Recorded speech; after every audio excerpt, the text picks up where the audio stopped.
আছে না এরকম অনেক এখানে আপত্তি আছে, ভাইয়া নামাজ পড়তে যাই ঠিকই কিন্তু মনোযোগ আসে না, মন দিতে পারি না। ভাইয়া একটু প্লিজ এটা জানার দরকার আছে।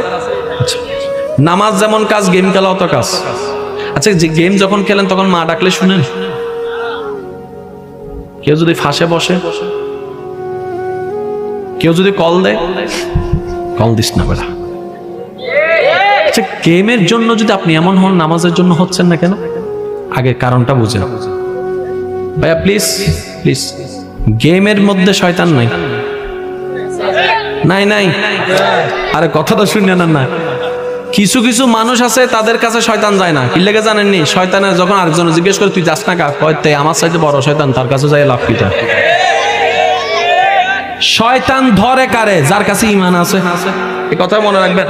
আপনাদের অনেক সময় হয় না, এই ওযু কি হইছে নাকি হয় নাই, আচ্ছা 3 বার বানাইছি নাকি 2 বার করছি, এইটা কি হইছে নাকি হয় না, সন্দেহ কাজ করে না, নামাজ কি 2 রাকাত নাকি 3 রাকাত। অনেকে এই টেনশনে রাগ করে নামাজ পড়ে না। এই কাজ করেন না। শুনেন খুশির সংবাদ, আপনার কাছে ঈমান আছে বলে এই শয়তানে গুতাইতেছে আপনারে। ঈমান না থাকলে আপনার কাছে যাওয়ার তার কোনো প্রশ্ন। তো কখনো যদি দেখেন আপনার ইবাদত নিয়ে জামিলা হচ্ছে, আপনি শুধু বলবেন আলহামদুলিল্লাহ, যাক এখনো পর্যন্ত আমি গুনার কাছে ঈমানটা। আর ঈমানের চাইতে দামি কোনো সম্পদ, জোরে বলেন ঈমানের চাইতে দামি কোনো সম্পদ। এবারে নামাজের সময় যদি মনোযোগ না আসে তখন কি করবেন শুনেন। আল্লাহু আকবার।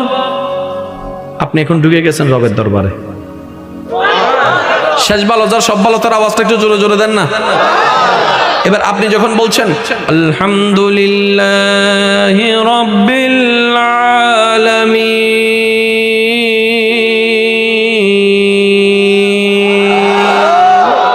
তখন আপনি কিন্তু আপনার রবের সাথে কথা বলতেছেন। আপনি যখন বলেন আলহামদুলিল্লাহি রাব্বিল আলামিন, তখন আপনার রব কিন্তু উত্তর দেয় হামিদানি আব্দি।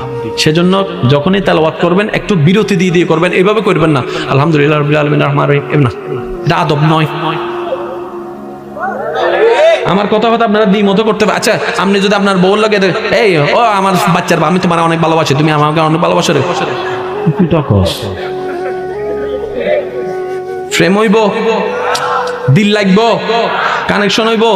এবার পৃথিবীর সবচেয়ে মধুর শব্দ কি? আই লাভ ইউ না? এখন আপনি যদি আপনার বউরে যায় এখন I love you, I love you too কইব নাকি জানার বাড়ি? কথা কয় না রে ভাই। কথা যেমন এক্সপ্রেশনও তেমন থাকতে হবে, কথা যেমন সুরও তেমন থাকতে হবে। এটা এখন কোরআনের মধ্যে ফিট করেন না। আলহামদুলিল্লাহি রাব্বিল আলামিন, সমস্ত প্রশংসা ও আল্লাহ তোমার। এবার আল্লাহকে একটু বলতে দেন না, এই ফেরেশতা দেখ আমার বান্দা হামিদানি আব্দি, কত সুন্দর করে আমার প্রশংসা করতেছে।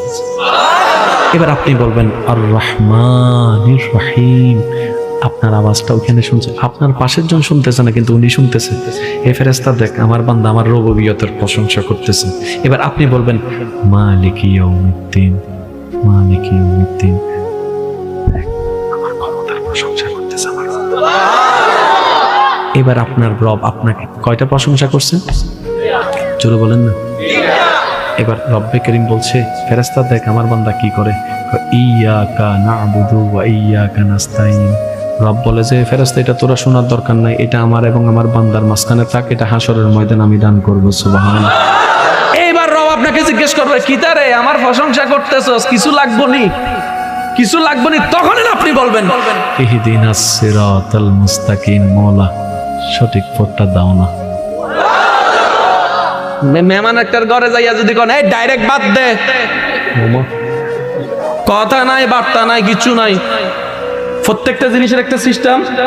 আগে রবের প্রশংসা করেন, কারণ রব প্রশংসা শুনলে খুশি হয়, বেশি খুশি হয়।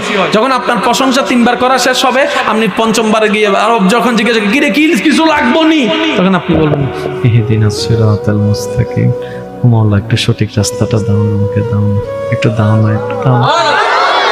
এবার মওলা আপনাকে জিজ্ঞেস করবে, একটু শুনেন, মওলা আপনাকে জিজ্ঞেস করবে কি রে তোর বন্ধু তো ফালসার চায়, তোর বান্ধবী তো আইফোন চায়, ওইতে তো ওইতারা করেন মাইয়া চায়, ওইতে তো বিদেশের ভিসা চায়, তুই এগুলা চাস না?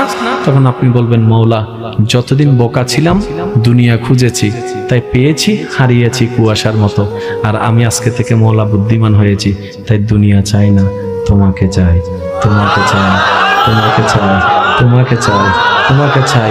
রব জিজ্ঞেস করবে, কিরে বান্দা সব ফেলে আমাকে চাস কেন?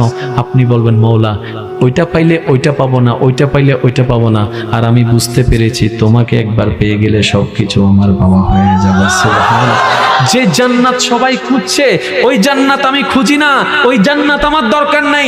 রব জিজ্ঞেস করবে, কেন তুই চাস না, জান্নাত খোঁজাস না?